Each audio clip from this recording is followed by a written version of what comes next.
Man, I was chopping up with my boy Craig. I might get a call soon, but I'm chopping up with my boy Craig, Planet Fitness ATL. Craig! You know what I'm saying? Boy. I was just, man, he a real deal Lord to me. He real deal in the high ranks of spirit volume, really passing around information. But I just want to get into what we were talking about. You know what I'm saying? Because it's very much important to society. Hold on, my camera. Alright, trying to make sure my microphone's on. But it's really important to society to understand this value of being. You know what I'm saying? I'm telling him, I'm like, we must be able to identify ourselves and be able to branch off our information with other things that value who we truly are. Like, so say we got this information, like, you must do your research on the kingdom, on the dominion. We got dominion over animals, meaning we can look at an animal and be like, oh yeah, that action I just did or that thought I just had reminds me of this animal. So you could be able to, you feel me, further your information, further whatever you're thinking on a naturalistic to society part on growing, because survival is of the fittest. So you must look at everything at an animalistic view.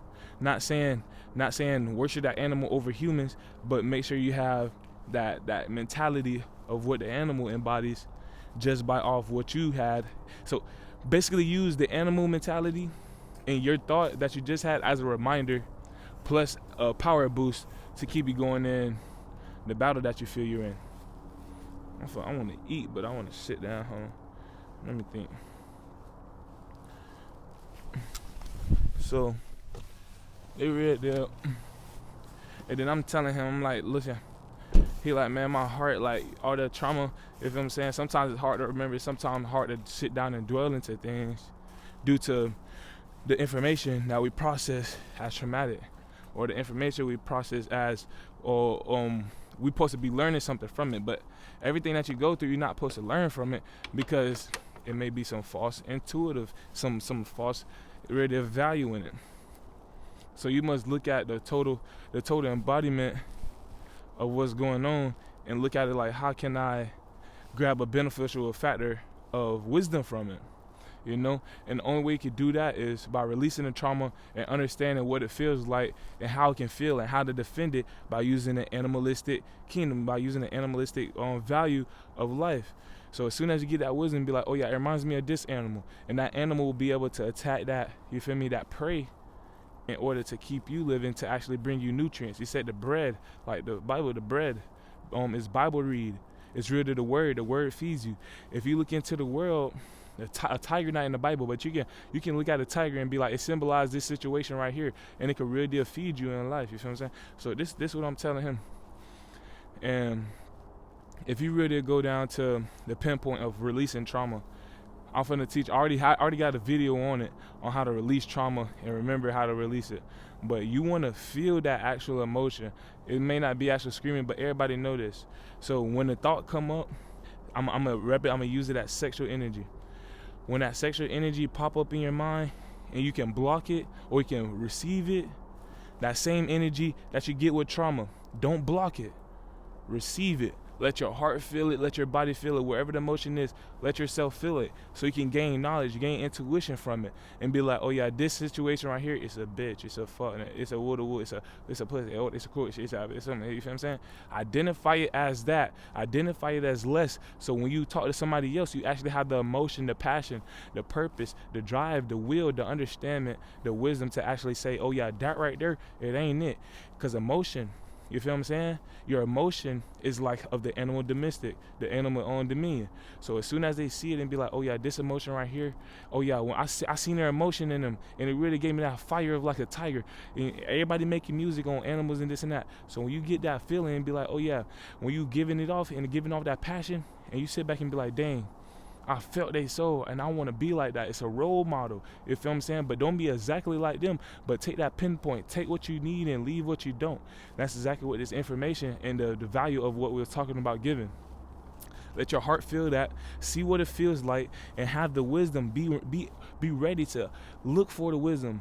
Not saying look, but when the wisdom come up, look into it. It say don't search for a wife. That means don't also search for wisdom. But you can also search for things to keep yourself out of harm's way, meaning be cautious. I know it's a difficult, but it's like if you're looking to heal your heart, don't go looking deep how to heal the heart in this situation or that situation, and you feeling weary, you feeling tired. Lean back and let God. Be still, be quiet, and let God. And that's when you actually start bringing in a healing factor.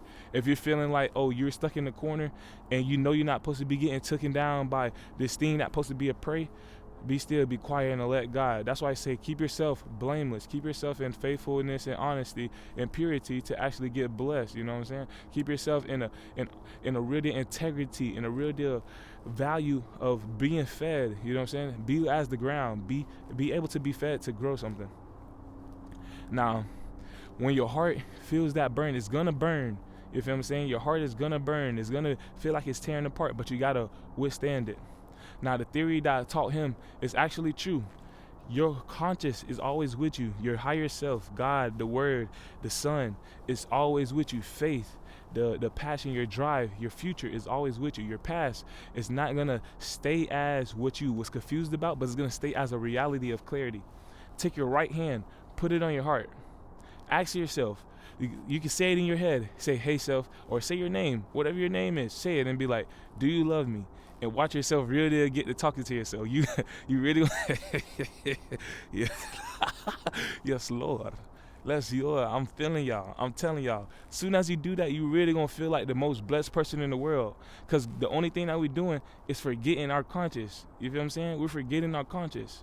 But guess what? Our heart is our conscience. Your mind isn't a conscience. Where you got whooped at isn't your conscience. Where you got screamed at isn't your conscience. Your heart is your conscience. Take your right hand. Ask yourself any question possible, and you really gonna start feeling it. You know what I'm saying? And then when you don't have the wisdom to actually see what your heart want to say in a situation, sit back and let God, and it's gonna come right away. But guess what? It's always gonna be there. You're always gonna feel that smile. You're gonna feel that love. And guess what? Ask your heart. Say, hey, Father God. Hey, Son. Hey, Holy Spirit. Do you love me? And watch you really feel your heart start to talk. You're really going to feel a voice in you start to talk. You know what I'm saying? They say, oh, why can't we always hear God? It's because we get far away from the heart and forget about the conscience that's already residing in our heart. You know what I'm saying? The raise side, the side that's supposed to raise your energy, residing. Raising the side is the left side, your heart. You know what I'm saying? It say the left side is east. The part that's supposed to ease the time that you're in earth is your right hand. You feel me? Your right hand to your left heart. Now, to understand a faithful situation, take your left hand and ask yourself, can I be faithful? Do I supposed to take faith right here, or do I supposed to take a step back? Am I supposed to be faithful and go forward? Or I'm supposed to be cautious and go around. You can ask that with your left hand to your right side of your chest, exactly where your heart will be if it's on the right side. And you really gonna feel your voice. You're gonna feel your confidence actually start to build and be put into place to actually further your situation wherever it is. You know what I'm saying? Wherever you are, it's gonna be there. All you have to do is be aware that your left hand, your right hand, is not only for picking up food, you feel what I'm saying? But it can also be able to feel the vibration that's needed for the future. Your future won't fail you, you know what I'm saying? It say be in the now, meaning put your hand on your heart right now, no matter what the situation is. If you're talking to somebody and you feel like, oh, I can't take this situation, before you even walk up to them, put your hand on your heart and approach the situation. No matter if you say, I'm going to see the situation with love, or I'm going to see it with faith. Do I need to go around it with caution, or do I need to go head up and have faith and have trust with it? Use both your hands. You can use both hands. Like, that's why people cross their hands a lot. It's an involuntary movement, you know what I'm saying? To remind them, hey, you're strong in this situation. Take your left hand. Ask yourself, do you need to be faithful or caution? You can say it in your head. And when you say, okay, I'm going to choose faithful, you're going to say both. And say, I'm going to choose faithful. And watch how your breath, watch how your vibration of your real deal heart, of the emptiness of your part, real deal start to come into connection. You know what I'm saying? They say, do I need to be cautious? And watch how your voice, like me personally, I'll say it out loud so you can actually feel the vibration and how much power it gives off. When you start feeling that, you actually going to see which way to move. And it won't be no second guessing. It's going to be pinpoint to the exact, because your heart doesn't play about you. Your heart wants you to survive. That's what I say. Point out each situation, each thought as an animal so you can see which way to survive against, you feel me, other predators while you're trying to kill off a prey. You know what I'm saying? It's false light versus real light. My energetic system is a realm. So if I feel my heart, the second I feel my heart, the mustard seed I feel my heart need to charge, I'm charging it. So I want y'all to look at y'all zodiacs or any animal that you feel like is sitting in your heart and how to be, and component yourself to that. But know that you're higher than that, because we always must grow. We always must increase. So don't only look at yourself as a wolf or as a snake or as a bird or as an elephant or as a cricket. You don't always have to say, oh, I'm something that's overpoweringly strong, or gorilla. Do it as anything. Even if you say it as the grass, as the tree, you will always find connection on how to be in this natural part of the universe, because stars always connect to make a bigger picture. Use the atmosphere, use what you already know to connect to the atmosphere of the bigger picture, no matter what's in front of you. You know what I'm saying? If nobody believes in you, I do. I love you.